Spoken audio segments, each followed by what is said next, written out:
Yo! Hi! Why don't Oh god, do not put your saliva in my arm. Already. Ooh, so good. Bombing. I'm just kidding. So good. In the video. Anyway, so we decided to do a little story thing. Embarrassing time with Jess and Ra. I like it. Story time with Jess and Ra. And now you have to put it there. I'm not putting Ra there. I'm gonna put like fucking Jack or something there. Alright, so we're gonna do embarrassing stories about, you know, what happened. Jess's story is like fucking amazing shit I've ever heard in my life. When it happened, I didn't drop the subject. It's still there. Like, it's been like, how many years? I was 15. She was 15, so it was like 2000 over 5 years already. 10, 11. It was Okay. either 2010 or 2011. I don't know. She was like, 2011. I don't know.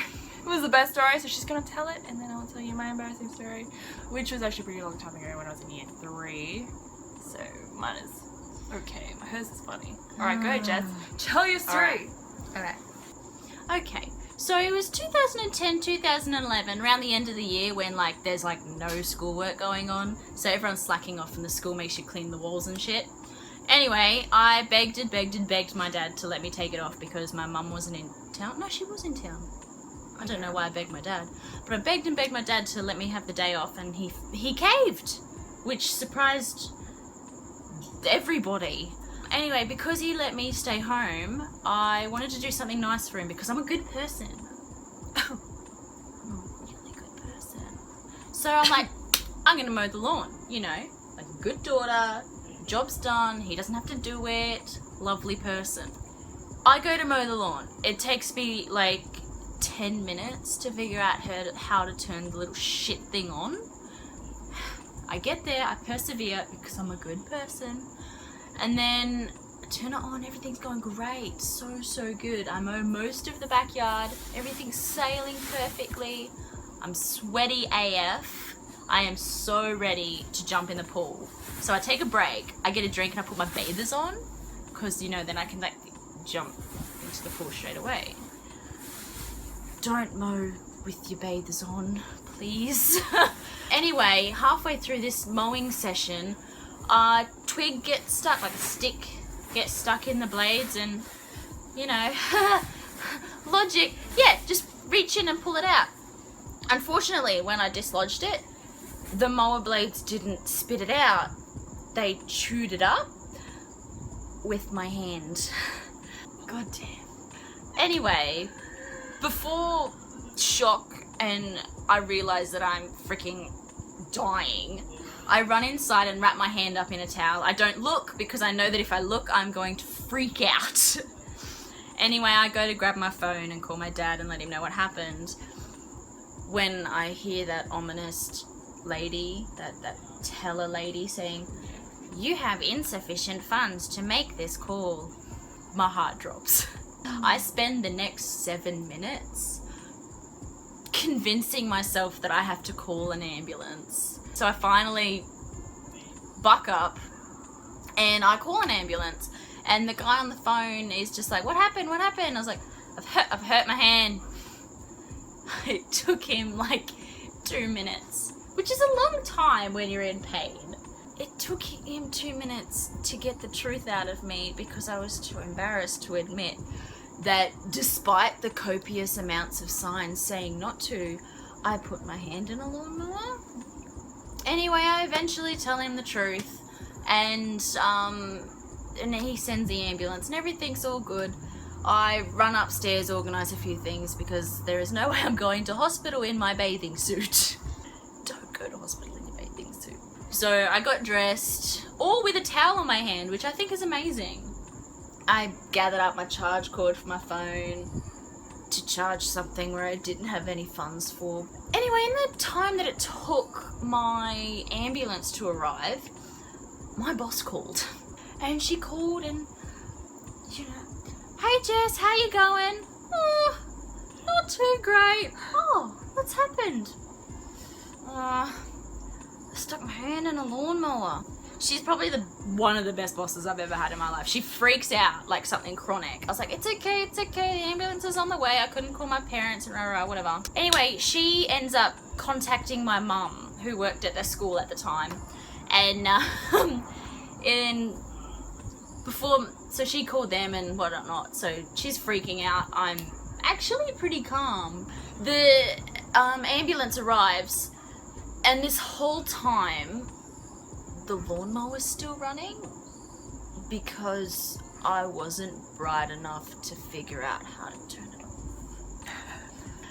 I then forgot to ask the ambulance people how to turn off a lawnmower. So the lawnmower was running the whole time. Anyway, the ambos come, they take off the little towel, whatever. I've had like a whole handful of grass in my hand this whole time, apparently. They clean it up, whatever. It doesn't look too bad. All my fingers are still attached. See?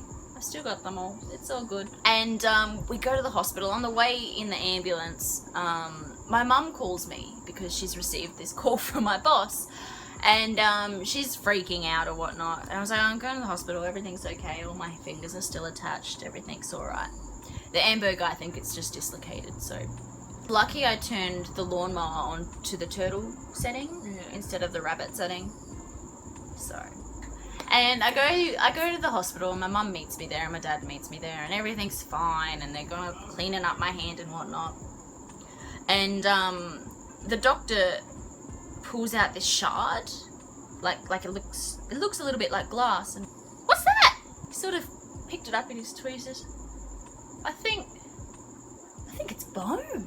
My mum walks out of the room. Every time my mum's hit with a crisis, she always runs away. She goes to feed the chickens, or she goes and has a cup of coffee, or what, she can't handle it.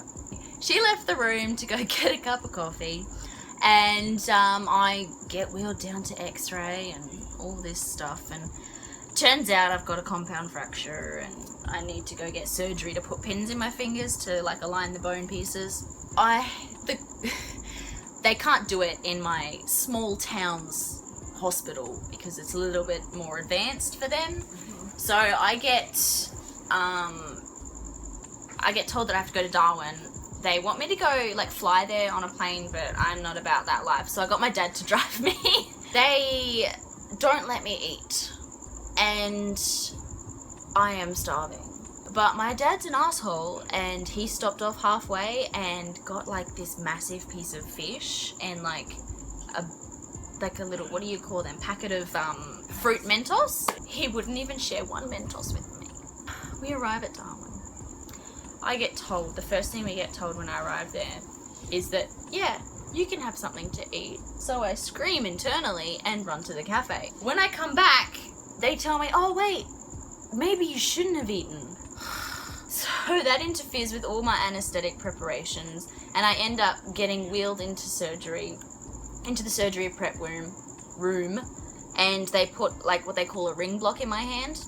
So I couldn't feel my hand at all, and I didn't need to be put under a general anesthetic, which I was really okay with. So I can't feel my hand anymore. It's this massive puffed up thing, and they put me in a wheelchair.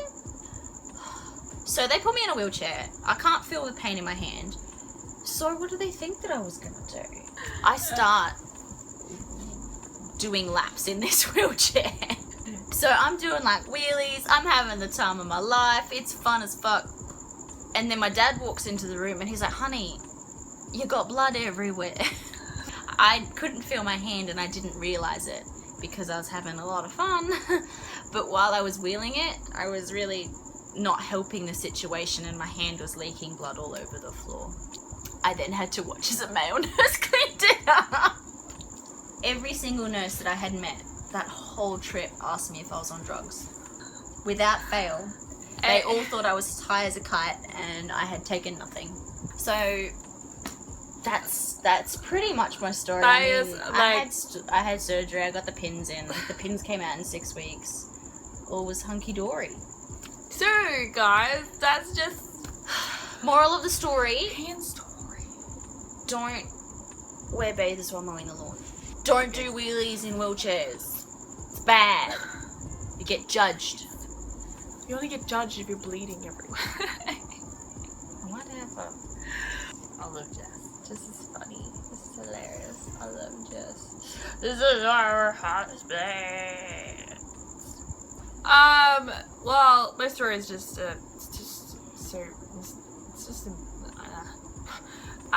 is back in year 3.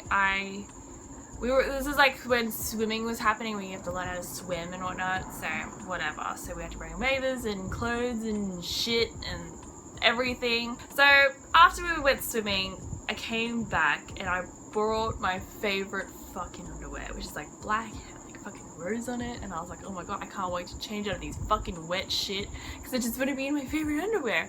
And so I went into the change room with my clothes, and I realized that my underwear was missing. I was freaking the shit out, because I was like, oh my god, it's my favorite underwear, where the frick did it go? So I was panicking inside. I'm like, shit, I don't even have underwear to wear at all. So Oh, honey. I know. So I was wearing pants without underwear, which is so uncomfortable, and it was just ugh. And I was really sad. I think I was on the verge of crying, because it was my favorite underwear. Come on, it's like my fucking baby. that was the pants. Anyway, so like after You were like 9, so it was still sad. So maybe about 5 or 10 minutes, everyone got together, and suddenly a student, a classmate or whatever, brought in something. I looked familiar. I was like, what is that? And then the teacher, yeah, and the teacher was like, hey, is anyone missing a pair of black underwear with a rose on it? Now at this point, my god, I was like, okay, that is definitely mine. And you know what? I can't own up to it, because that is embarrassing as fuck. I was actually dying inside, because this is my favorite fucking underwear. And plus, I had a crush back then who was in the same class, and I was like, no, I am not owning up to that. I am fucking not. I am just gonna just stay where I am and just cry inside and just wear no underwear with these shorts on. So yeah, I just ripped to that, so no one owned up to it. It was, I don't know where the fuck it went. What happened to the rose underwear? I don't know. I think she just threw it out or something. I was just so scared to her, and I was like stiff. I was crying inside, and I looked around, and I'm just like, nah, I'll just be underwearless for like ever. Would you own up to it now? Probably. I'm like, bitch, where is my That rose is underwear? my underwear. It's been fucking over 10 years now. I need it. I'm like, still don't have underwear on. Oh my god. So yeah, that was my Still no underwear. I know to it's this shorter day. than Jess, but Jess's was like the funniest shit ever, because she just stuffed her fucking hand underneath the molar. Molar. We can't speak English. Get I'm just wrecked. like, nah, it's alright.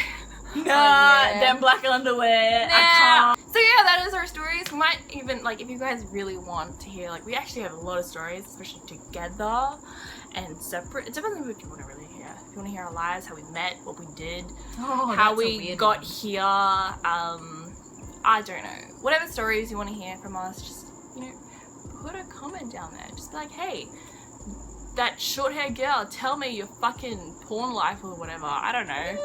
Maybe not.